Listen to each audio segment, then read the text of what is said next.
जय शिव गोरख। प्रिय श्रोताओं, आप सुन रहे हैं स्कंद पुराण और आज आप सुनेंगे स्कंद पुराण का भाग 112 तथा वैष्णव खंड का भाग 21। श्रोताओं, आपने पिछले भाग में सुना कि भारद्वाज ऋषि ने कुंती नंदन अर्जुन को बताया कि ये अर्जुन वेंकटाचल पर्वत पर भगवान विष्णु का आवास क्यों है। इससे आगे की कथा आप इस भाग में सुने। महर्षि भारद्वाज जी कहते हैं कि अर्जुन, वेद यज्ञ घोड़े गौ और भेड़ आदि जीव जिनकी उत्पत्ति का कारण अचिंत है, जिन परमेश्वर ने उत्पन्न हुए हैं, जिन परमेश्वर से उत्पन्न हुए हैं, उन्हीं देवी देवादि देव भगवान विष्णु के संकल्प से अस्थावर जंगम प्राणियों का समुदाय तथा भूत भविष्य वर्तमान काल भी प्रकट हुआ है। वे ही वर्णनावल का अपने भीतर विलीन हुए समस्त रूप धारण करके समुद्रों का जल पीते हैं और प्रलय काल में विलीन हुए समस्त जगत के पुनः कल्प के आरंभ में सृष्टि करते हैं। सूर्य और चंद्रमा का रूप धारण करके वे ही अंधकार का नाश करते और सबको काल के अनुसार धर्म में लगाते हैं। इस प्रकार वे सब जीवों की जीवन वृत्ति चलाते हैं। फिर कल्पांत के समय समस्त संसार को अपने उदर में रखकर लीला से शिशु की आकृति धारण किए हुए एक आर्णव के जल में उठ के पथ पर शयन करते हैं।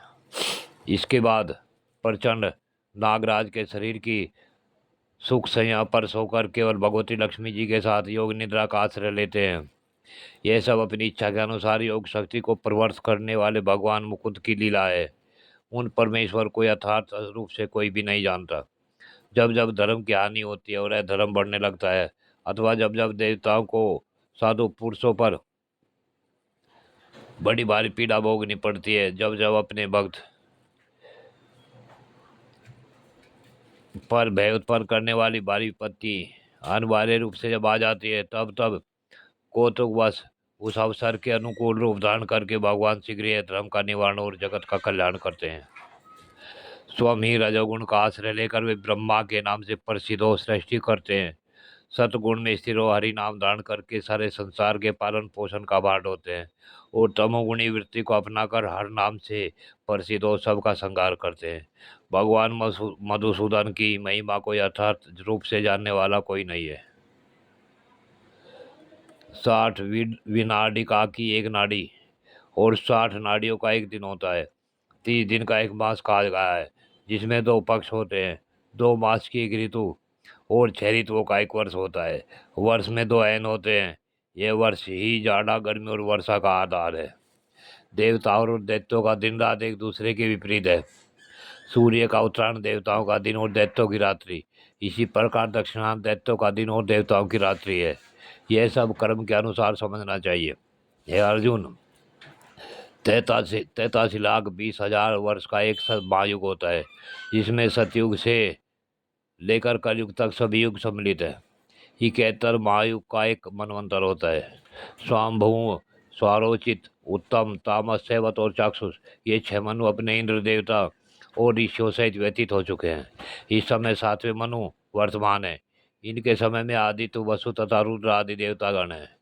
100 अश्वमेघ यज्ञों का अनुष्ठान करके तेजस्वी ने इंद्र पद प्राप्त किया है। विश्वामित्र, मैं यानी भारद्वाज, अत्रि, जमदग्नि, कश्यप, वशिष्ठ और गौतम यही सप्त ऋषि हैं। वे वस्त मनु के महाबली सूरवीर पुत्र धर्मपरायण राजा इक्ष्वाकु आदि ने इस पृथ्वी का पालन किया है। सूर्य, दक्ष, ब्रह्म, धर्म तथा रुद्र, इन पांचों के 5 सावर्णी संगक पुत्र और रोच तथा भौम आदि ये 7 भविष्य में होने वाले मनु हैं।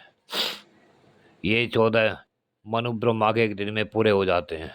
इसी का नाम कल्प है। उसके अंत में उसी के समान रात्रि होती है। ब्रह्मा के दिन की समाप्ति होते समय पृथ्वी पर 100 वर्षों तक का बड़ा भयंकर उत्पात होता है। उस उपद्रव के समय पृथ्वी सूख कर रसीन हो जाती है, जिससे उस पर रहने वाले 4 प्रकार के प्राणी नष्ट हो जाते हैं। तब सूर्यदेव अग्नि के समान आग की ज्वाला उगलती हुई प्रज्वलित लपटों के आकार वाली किरणों में संयुक्त होते हैं उनके दूसरे ताप से गांव नगर सोल वन और वृक्ष आदि के भस्म हो जाने पर कछुए की पीठ की सी आकृति धारण करने वाली है पृथ्वी तपाए हुए लोहे के पिंड की भांति जान पड़ती है।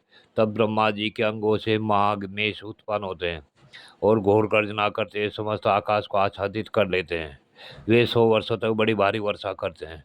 उस जल से सूर्य द्वारा उत्पन्न की हुई प्रचंड आग बुझ जाती है।